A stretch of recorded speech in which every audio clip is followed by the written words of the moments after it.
Mesdames et messieurs, bonsoir. Vous êtes les bienvenus dans cette édition. Tout d'abord, le sommaire. Les ambassadeurs de l'Union européenne et du Royaume de l'Arabie saoudite ont reçu en audience par le Premier ministre chef du gouvernement. Il a été question du renforcement des axes de coopération entre la Guinée et ses pays amis. Éducation, le collectif des anciens chercheurs et chercheurs des universités et instituts de Guinée veut accompagner la transition en Guinée. Leur plan d'action vient d'être dévoilé à la presse. Promotion des droits des enfants en conflit avec la loi, le barreau de Guinée engage un vaste programme d'assistance judiciaire. Il est soutenu dans sa démarche par l'Union européenne et l'UNICEF.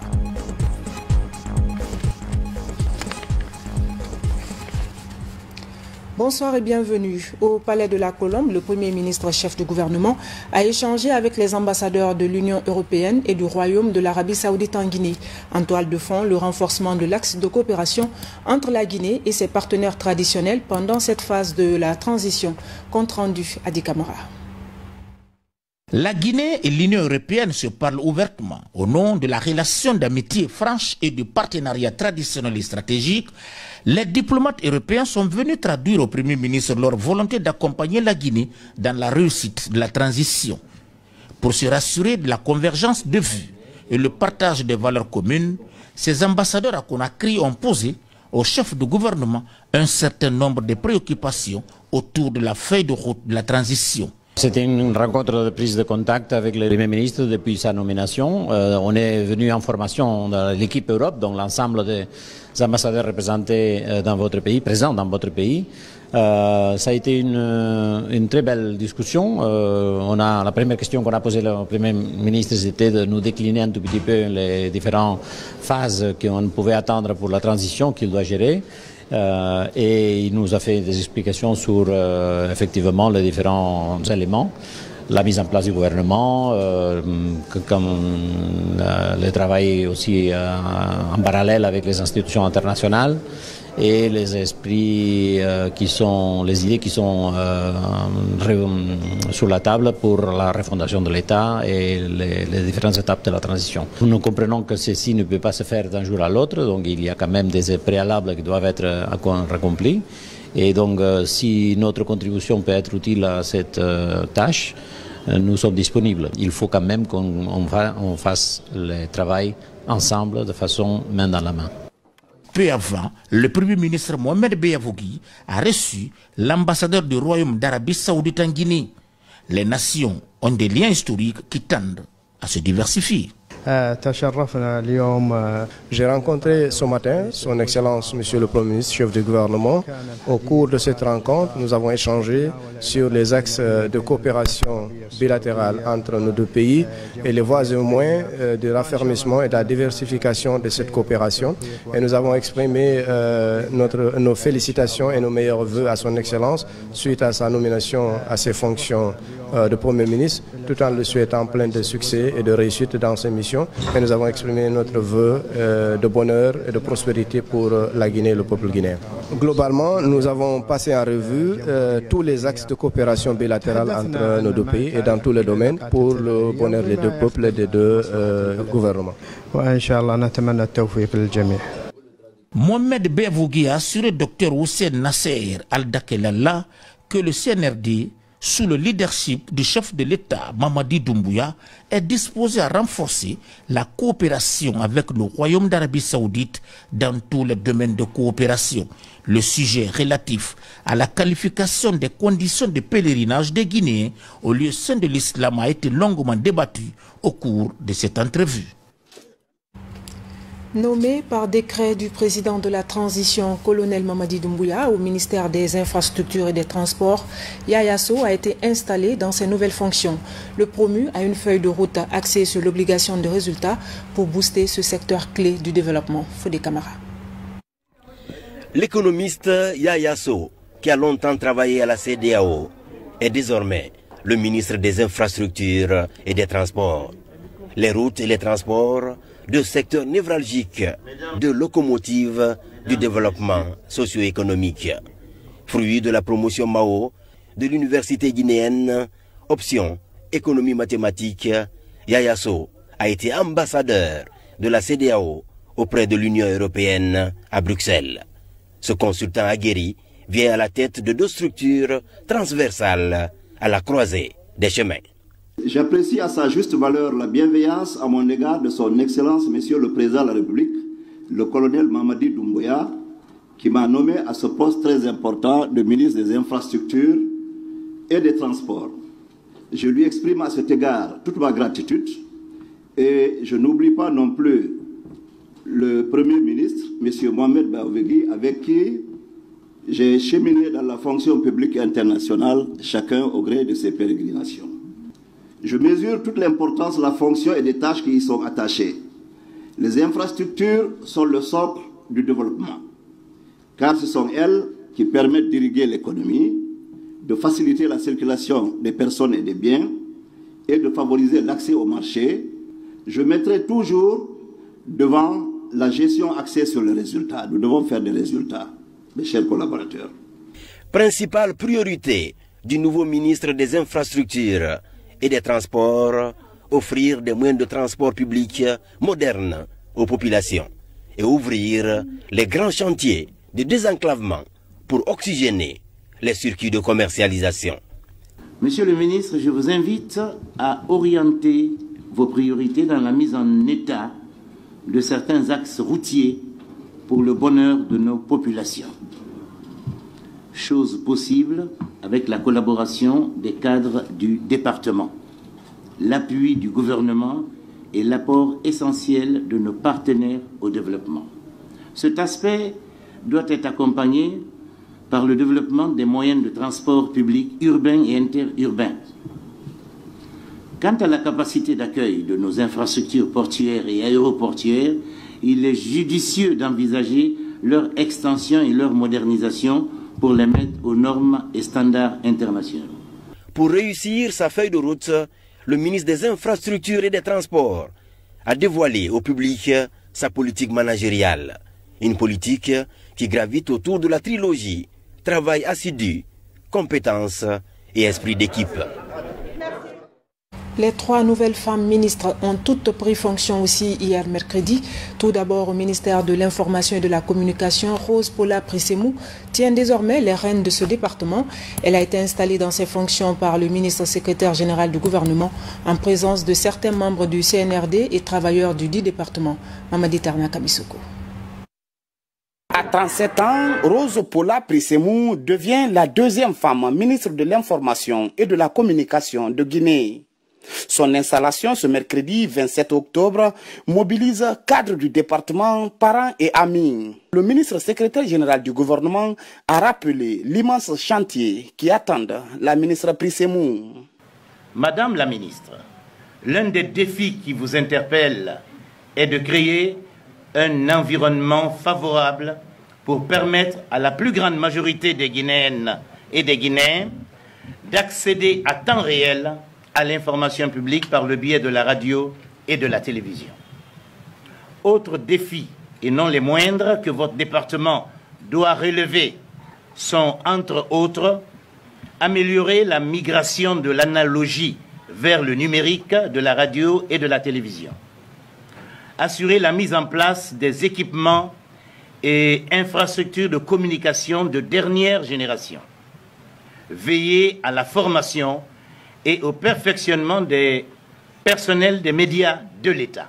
Jusque-là, directrice du bureau de stratégie et de développement du ministère en charge des investissements et du partenariat public-privé, Rose Paula Prissemou est détentrice d'un master en sciences de l'information et d'une maîtrise en informatique appliquée à la gestion.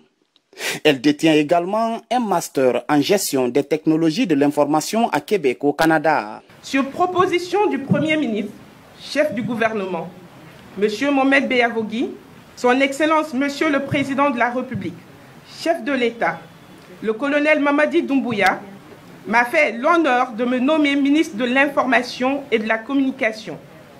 Je voudrais donc leur exprimer ma profonde gratitude pour cette marque de confiance.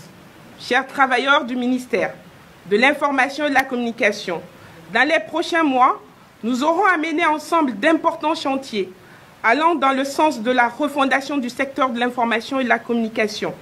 De manière non exhaustive, nous aurons à repenser le cadre institutionnel du ministère, à harmoniser et à actualiser certains textes législatifs et réglementaires régissant le secteur de l'information et de la communication, à travailler sur le renforcement des capacités du personnel, Monsieur le ministre général du gouvernement l'a souligné, à œuvrer avec les partenaires institutionnels pour une meilleure professionnalisation des médias publics et privés, à améliorer encore davantage le contenu des programmes des médias publics, à œuvrer pour une amélioration des conditions de travail du personnel sur une base juste et équitable.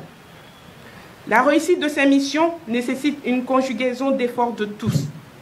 Forte du soutien des hautes autorités de l'État et de la qualité des ressources humaines dont dispose le secteur, je n'ai aucun doute de l'atteinte des différents objectifs fixés. Je vous invite donc à privilégier le travail dans la rigueur, l'intégrité, la générosité, pour l'intérêt commun de notre nation. Dans l'immédiat, la ministre de l'Information et de la Communication devra s'atteler à la restauration de son ministère et la relance des activités de la RTG2 et du quotidien national Oroya, récemment victime d'actes de vandalisme. Au ministère de la promotion féminine, de l'enfance et des personnes vulnérables, la promue Aïcha Nanette Conté a aussi pris fonction. Elle promet de faire de la promotion des droits des personnes vulnérables une priorité. Mohamed De Camara. Aïcha Nanette Conté prend fonction à un moment où la Guinée est sur tous les fronts pour la protection et la promotion des couches vulnérables. En présidant cette cérémonie, le ministre secrétaire général du gouvernement a évoqué l'importance que le CNRD et son président accordent aux questions sociales. Vous avez certainement constaté avec intérêt, comme nous autres d'ailleurs, l'attention toute particulière que son Excellence, Monsieur le Président de la transition, porte à l'endroit des enfants et des personnes vivant avec un handicap. En prenant fonction aujourd'hui, Madame la ministre, vous êtes chargée désormais, entre autres, de lutter contre les inégalités sexistes et les violences basées sur le genre, protéger les droits des enfants et le développement intégré de la petite enfance. La promis dans son discours d'installation promet de poursuivre les nombreuses réformes engagées par le gouvernement dans le domaine de la promotion des droits des plus vulnérables. Son Excellence, Monsieur le Président de la République, a constamment mis un point d'honneur sur l'impérieuse nécessité de relever les nombreux défis qui interpellent notre commune conscience en matière de promotion de la femme, de protection de l'enfant et des couches vulnérables. Dans cette perspective, j'ose espérer qu'avec le concours de mes collaboratrices et collaborateurs et autres personnes ressources, le changement attendu par nos mandants et nos cibles sera opéré à travers un renforcement du cadre légal, le perfectionnement des ressources humaines et la prise en charge intégrale des besoins de nos différentes cibles. Aïcha Nanette Conté vient dans ce département complètement aguerrie. Elle a déjà fait ses preuves de plusieurs années dans le domaine social au sein de l'institution onusienne UNICEF. Et puis, la toute première femme à diriger le département de l'enseignement supérieur, de la recherche scientifique et de l'innovation a été également installée dans ses nouvelles fonctions. Dr Diaka Sidibé dit mesurer les défis de son secteur. Fatoumata Kourouma. C'est en présence de quelques membres du gouvernement de la transition, des cadres du département et des membres de sa famille que la nouvelle ministre de l'enseignement supérieur, de la recherche scientifique et de l'innovation prend fonction.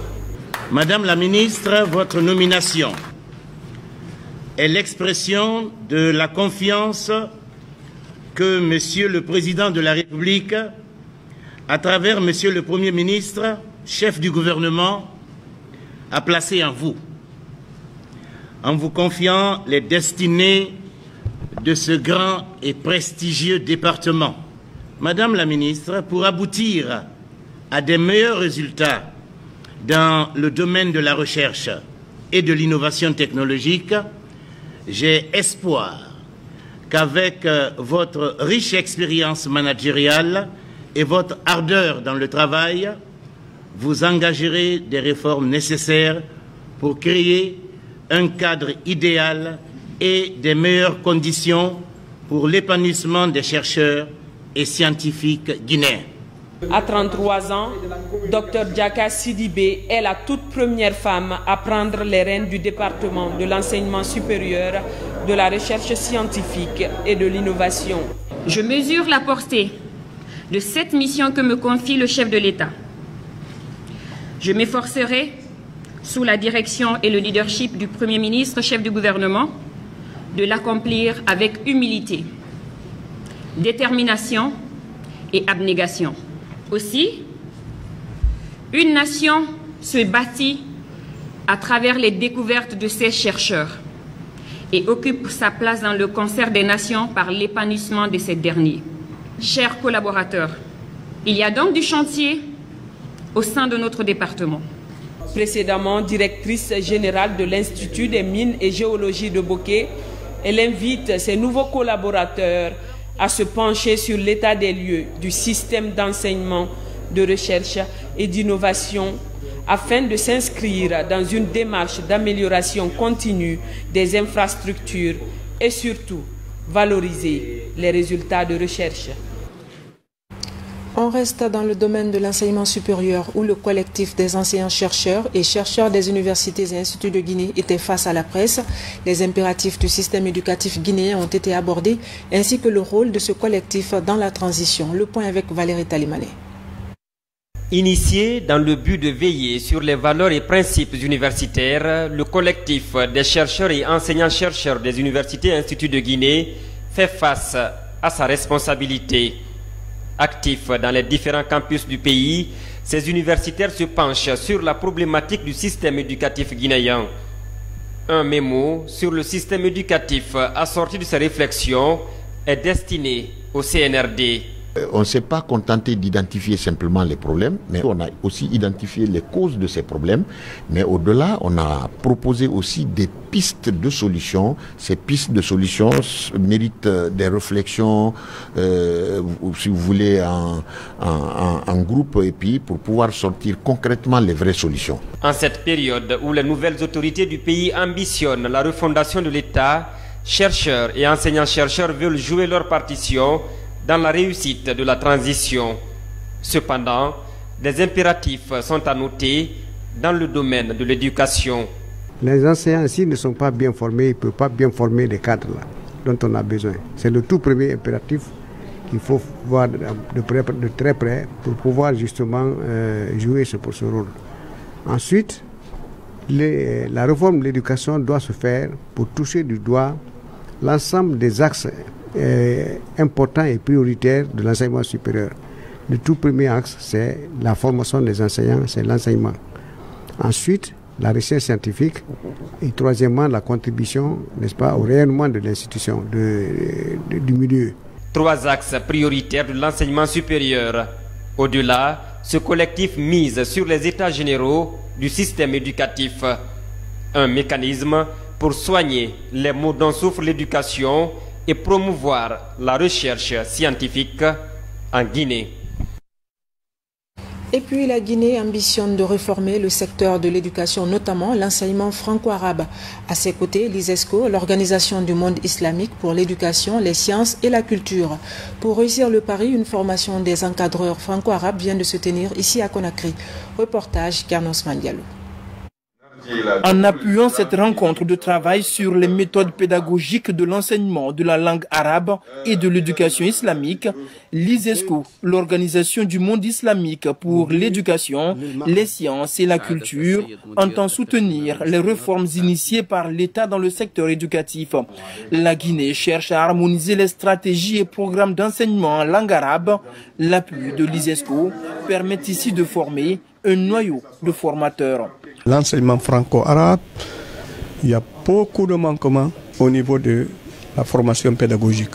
Ça c'est un. De deux, la formation continue qui valorise un enseignant. Ça nous manque les outils pédagogiques.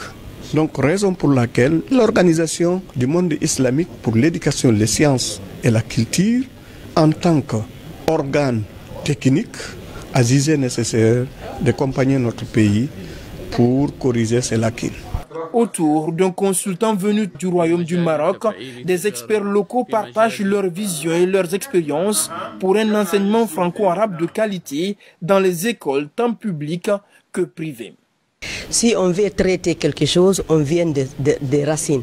Quand les racines sont traitées, ça peut monter sur l'arbre pour des bons fruits. Il est nécessaire que le ministère prenne en main et non seulement l'enseignement en langue française, mais également aussi en langue franco-arabe. Et pour réussir ce pari-là, il est important que ceux qui sont les formateurs soient suffisamment outillés et qu'il y ait un programme harmonisé de Conakry jusqu'à Yomou et que les programmes harmonisés soient, mis à la disposition donc de tous les enseignants. L'ISESCO compte poursuivre son accompagnement à la Guinée pour moderniser et améliorer son système d'enseignement franco-arabe et islamique. La formation des encadreurs est une des voies privilégiées pour atteindre les objectifs escomptés. Et puis un nouveau code de santé pour le ministère de la Santé et de l'Hygiène publique, un document juridique de régulation et de renforcement du système hospitalier à tous les niveaux du secteur. Avant d'être finalisé, le document a été analysé par l'ensemble des districts sanitaires du pays. Les précisions avec Adiatou Bari. Le code de santé publique est dorénavant la nouvelle boussole de gestion du système de santé, un instrument de régulation, ici objet de révision et d'amendement par les acteurs sanitaires. Le droit à la santé des citoyens issus de toutes les classes sociales du pays et le devoir du personnel soignant en matière d'offres de soins de qualité constituent les points clés du document. Il est important de savoir qu'il y a une innovation qui s'intègre dans ce nouveau code. Aujourd'hui, sur le constat, un exemple, il n'y a pas de guide des patients qui doit permettre aux patients, par exemple, quand il vient dans une structure hospitalière, il a des droits et des obligations que nous devons faire respecter. Donc, en inscrivant cette innovation dans le nouveau code de santé, c'est comme si les autorités sanitaires du moment prennent en compte les soucis ou le constat ou tout ce qui est dénoncé aujourd'hui par notre population. Ce nouveau code de santé publique en phase de validation va remplacer celui élaboré depuis 1997. Et je pense que la validation de ce code de santé publique vient vraiment apporter une mise à jour pour que les populations et les communautés soient davantage protégées. Et l'OMS a été heureux d'être à ses côtés pour accompagner au nom de tous les partenaires. Vous avez pris en compte les différentes fonctions de la santé en y intégrant d'autres dimensions. Je veux nommer les mesures sanitaires générales en lien avec le règlement sanitaire international, les mesures sanitaires de protection et de la santé de la reproduction, de la famille à toutes les étapes de la vie. Ce cadre d'échange et de partage pour la validation du nouveau code de santé publique devrait aboutir à l'application des prochaines étapes, ce en vue de sa vulgarisation et de sa mise en œuvre à tous les niveaux de la pyramide sanitaire. Par ailleurs, les membres de la société civile du côté de Bokeh améliorent leurs connaissances sur la communication budgétaire, le meilleur moyen pour un citoyen d'accéder et surtout de comprendre les informations sur le processus de la gestion des dépenses de l'État. Le point avec Younous Atawel Kamara. C'est une formation qui regroupe les cadres étatiques, les acteurs de la société civile et responsables des entreprises privées de la préfecture de Bokeh. Ils échangent sur la communication budgétaire de l'administration publique. Il s'agit de renforcer leurs capacités sur le fonctionnement du budget de l'État. Les sujets comme le traitement des salaires et primes des travailleurs, mais aussi le paiement des services de la dette ont été également enseignés aux participants. Il faut que les gens s'intéressent au budget. C'est vraiment notre attente pour qu'on puisse savoir comment est-ce que notre budget est exécuté. Et pour cela, il faut que les gens vraiment puissent connaître c'est quoi le budget, partir prendre les informations aux sources accessibles à tous. Il ne faut pas juste rester à la maison et dire qu'il y a ceci, il y a cela. Donc si tu n'as pas les bonnes informations, tu ne peux qu'expliquer. Donc il faut vraiment partir chercher les informations à la source. La lutte contre les détournements des biens publics et la corruption dans l'administration publique sont entre autres combats que compte mener le projet contrôle démocratique et renforcement de la transparence budgétaire. Nous, en étant acteurs de la société civile, c'est un créneau pour nous. C'est une opportunité pour nous de saisir parce que chaque fois qu'on suit des activités de ce genre, on apprend, on s'instruit à toute tâche. Donc c'est autant nous interpeller que nous devons nous lever pour assumer un rôle qui est le contrôle citoyen de l'action civile. Je souhaiterais que cela soit démultiplié dans toutes les sous-préfectures pour que vraiment la population est au courant de ce qui se passe ou bien qu'ils prennent leurs dispositions par rapport et aider l'État par rapport à ça. À travers cette formation, ces cadres et citoyens de la préfecture de Boké ont pu comprendre les démarches à suivre pour accéder aux informations sur le fonctionnement de l'administration publique. Enfin, la promotion des droits des enfants en situation carcérale. Le barreau de Guinée engage un vaste programme d'assistance judiciaire soutenu par l'Union européenne et l'UNICEF. 20 avocats sont formés pour assister les enfants en conflit avec la loi. Kano Younoussaba. Le bureau de consultation gratuite est un projet qui œuvre dans le sens de la protection des enfants en difficulté avec la loi. Depuis 2020, plusieurs enfants en détention ont bénéficié des avantages de l'initiative du barreau de Guinée. Grâce à l'UNICEF, des avocats ont plaidé pour la cause des enfants. Et toujours dans le cadre du renforcement des capacités de ces avocats, non seulement sur le plan théorique, mais aussi sur le plan de la défense devant les tribunaux et sur le plan des démarches à mener pour pouvoir identifier les enfants qui sont en difficulté avec la loi et qui sont dans des maisons de détention.